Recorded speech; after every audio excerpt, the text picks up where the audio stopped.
Well, hello everybody. Welcome back to the Agnostic Philosophy Podcast. So today, I'm going to be covering some subject matter that's going to have massive ramifications going forward. When talking about everything in regards to philosophy, it's good to get these terms defined right up front. Those four terms, as you will have presumed from the title, are atheism, theism, agnosticism, and innocence. Atheism, more so than any of the others, atheism and agnosticism seem to be the most misunderstood, and innocence is hardly ever mentioned. But in modern debates today, people don't even really know what they're saying when they use those terms, so it's hard to, have any credible reliance on apologists when they don't even define their terms properly. They don't really know what they're talking about when they say God either, and we'll get more into that later in podcasts. But for today, I just need to define what I'm going to be talking about in regards to these four things, and these are what I hold to be the correct definitions.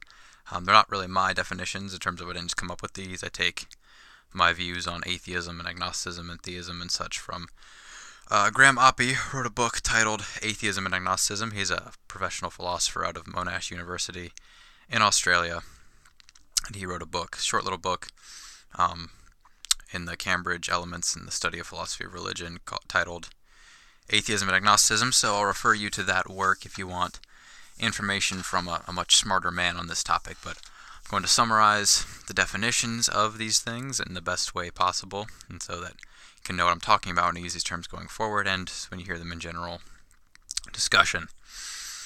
Okay, so lots of modern atheists and theists alike get the term atheism wrong. So in order to define atheism, we'll need to first define theism. Theism is the belief that there's at least one God. So theism is a term that kind of acts as an umbrella. Under theism you can have polytheism and monotheism, deism, pantheism, panentheism, and then there's all varying different kinds of monotheism, classical, theistic personalism, so on and so forth.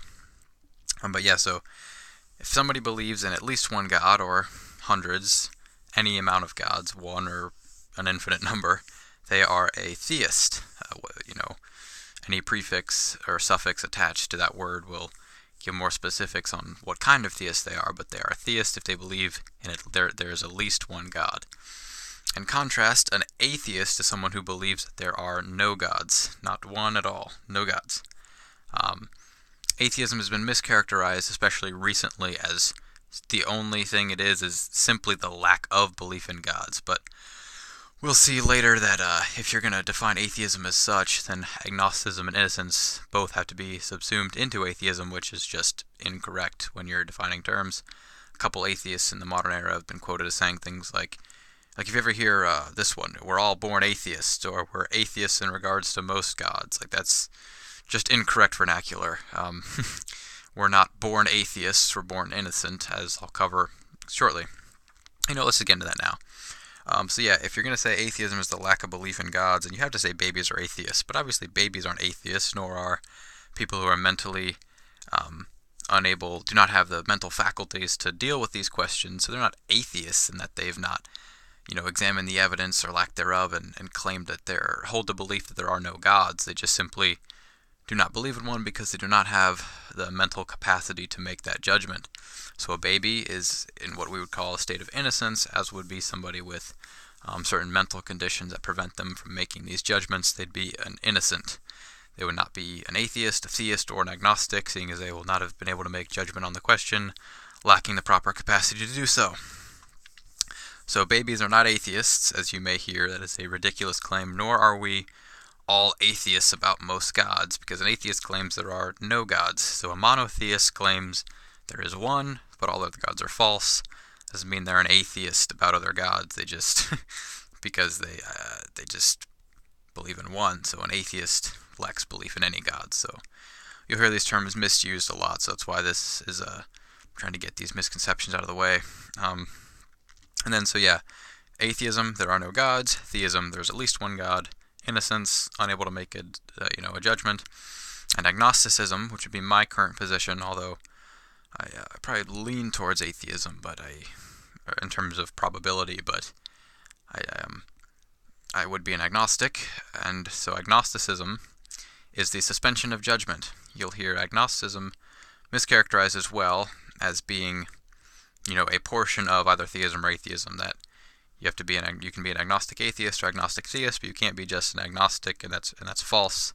Agnosticism alone is itself a position, although it can be. Agnosticism just means suspension of judgment, or an individual claiming that they do not make a judgment on a specific case. You can be an agnostic about the existence of just about anything, but agnostics in regards to theism just claim they suspend judgment. So there's strong and weak agnosticism. Strong agnosticism claims that it is impossible for us to know whether or not God exists, and weak agnosticism, weak and strong, have nothing to do with the mental faculties of any party. It's just weak agnosticism just means that you hold that you do not judge, you do not claim belief or lack of belief in God, but it may be attainable, you just do not judge for yourself. Also called open agnosticism, that'd be my position. Suspend judgment, don't believe I know, or maybe I can't know, but completely open to new evidence and arguments. So yeah, there's varying levels of agnosticism. There are some that say it's impossible for us to know, and there are others in my camp who say it may be possible to know, I just don't know yet. I suspend judgment on the question, so you'll hear agnosticism is characterized a lot as well, along with atheism and in some cases even theism and innocence. So yeah, just a brief recap. Theism, there's at least one God. Atheism, there are no gods. Agnosticism, I suspend judgment on the question of whether or not there is at least one God. And innocence is the inability to make the judgment upon the question of whether or not there is a God or gods, plural.